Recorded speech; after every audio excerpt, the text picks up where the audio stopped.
के समान कभी तृप्त शांत न होने वाले और कामना रूप नित्य वैरी के द्वारा अज्ञानी मनुष्यों का विवेक ढका हुआ है। ये काम बेरी कैसा है?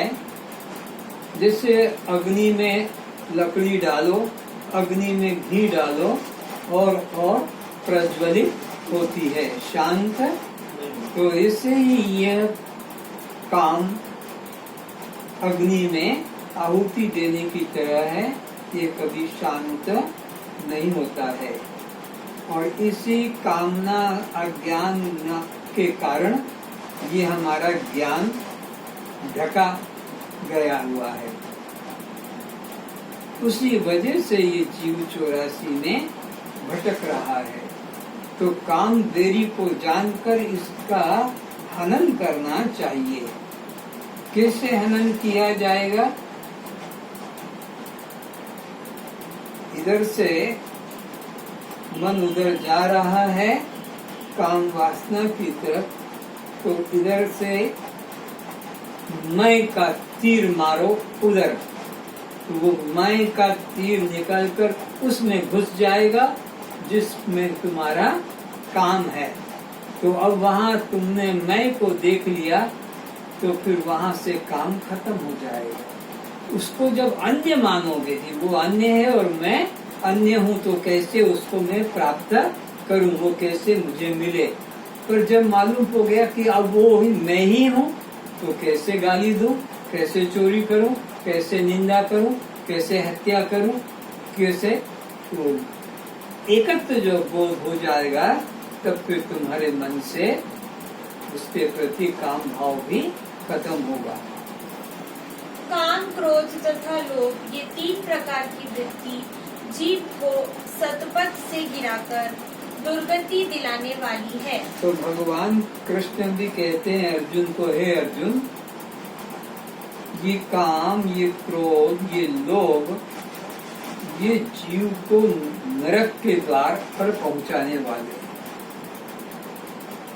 नरक के द्वार पर। इसलिए इनका परित्याग करना चाहिए। इन्हीं के वजह से जीव अनादिकाल से 84 लाख योनियों में भटक रहा है। तो अब यहाँ ये समझना है कि जिसका जो धर्म है वह परमात्मा ने निश्चित किया है, उसे हटाया नहीं जा सकता। जैसे आँख का धर्म देखना है, जब तक आँख होगी दर्शन करेगी। कान का धर्म सुनना है, जब तक कान रहेगा तो सुनेगा, नाक सूंघेगी। तो ऐसे ही ये मन का धर्म है, काम, क्रोध, लोभ और मोह। तो जब तक ये मन है, ये काम, क्रोध, लोभ वृत्तियां भी उठेंगी। जब गहरी नींद में चला जाएगा ये मन, तो वहाँ काम, क्रोध, लोभ वृत्ति नहीं उठेगी। तो इन विषयों को अनित्य जानो, मन को इंद्रियों के विषयों से हटाओ। किस रूप में? कि ये अनित्य है, दुख रूप है और बंधन रूप है।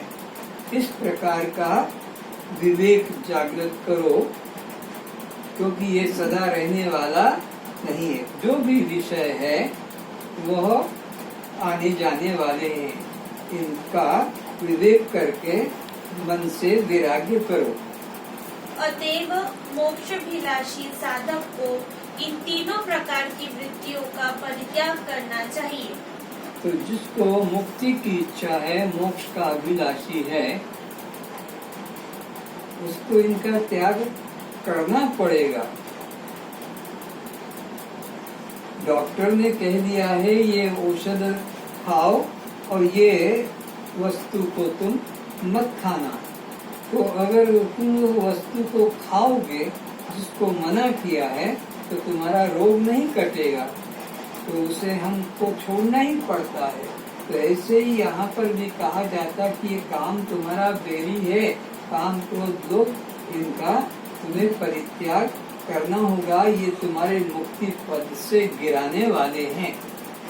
तो उस व्यक्ति को जिसको मुक्ति की कामना है, मोक्ष की इच्छा है, उनको इन विषयों से अपने को दूर रखना चाहिए। अग्नि में जितना ईंधन डाला जाता है वह अधिक प्रज्वलित होती है, किंतु शांत नहीं होती है। तो ये विषय कैसे हैं? जैसे अग्नि में घृत की आहुति डालने से और प्रज्वलित होती है, तो इंद्रियों को भोगने से और ज्यादा भोगने की इच्छा होती है, ये तृप्त नहीं होते हैं और अधिक वासना बढ़ती है। इंद्रियों से श्रेष्ठ मन, मन से श्रेष्ठ बुद्धि एवं बुद्धि से श्रेष्ठ अत्यंत सूक्ष्म बलवान आत्मा को जानकर इस काम रूप दुर्जन्य शत्रु को ज्ञान शस्त्र से छेदन कर मार डाल। ये अंतिम रास्ता बताया कि काम शत्रु को कैसे जीते। तो देखो, ये जो विषय हैं उनसे प्रबल ये इंद्रियां हैं, ये इंद्रियों से प्रबल मन है, मन से प्रबल बुद्धि है और बुद्धि से प्रबल जीव है और जीव से प्रबल आत्मा है।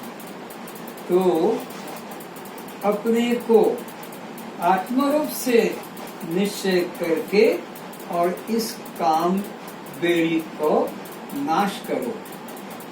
पहले अपने को प्रबल कर लो। मैं तो कुछ नहीं कर सकता हूँ, मैं तो कमजोर हूँ, मेरे से क्या होगा। नहीं, तू अपने स्वरूप को भूला हुआ है। तू तो इन सब का प्रकाशक है, स्वयं प्रकाश है। तो तू अपने ज्ञान तीर के द्वारा इन काम रूपी बेरी को मार। फिर से इंद्रियों से श्रेष्ठ मन, मन से श्रेष्ठ बुद्धि एवं बुद्धि से श्रेष्ठ अत्यंत सूक्ष्म बलवान आत्मा को जानकर इस काम रूप दुर्जन्य शत्रु को ज्ञान शस्त्र से छेदन कर मार डाल। तो ज्ञान शत्रु के द्वारा उसको समाप्त कर। किस रूप में? ये दृश्य है और मैं इससे अलग इसका दृष्टा साक्षी आत्मा हूँ। बस यही एक रास्ता है। और जब तक शरीर रहेगा तब तक इंद्रियों के धर्म रहेंगे। धर्मी धर्म का नित्य संबंध है। अग्नि जब तक है वो गर्म रहेगी, बर्फ है वो शीतल रहेगा, चीनी है वो मधुर रहेगी।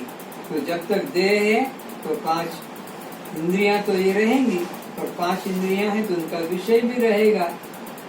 और ये मन उधर जाएगा तो उस काम रूपी बेरी को अपने आत्मा स्वरूप को समझ कर कि मैं इनसे अलग दृष्टा साक्षी आत्मा हूँ, तब यह काम शत्रु मारा जाएगा।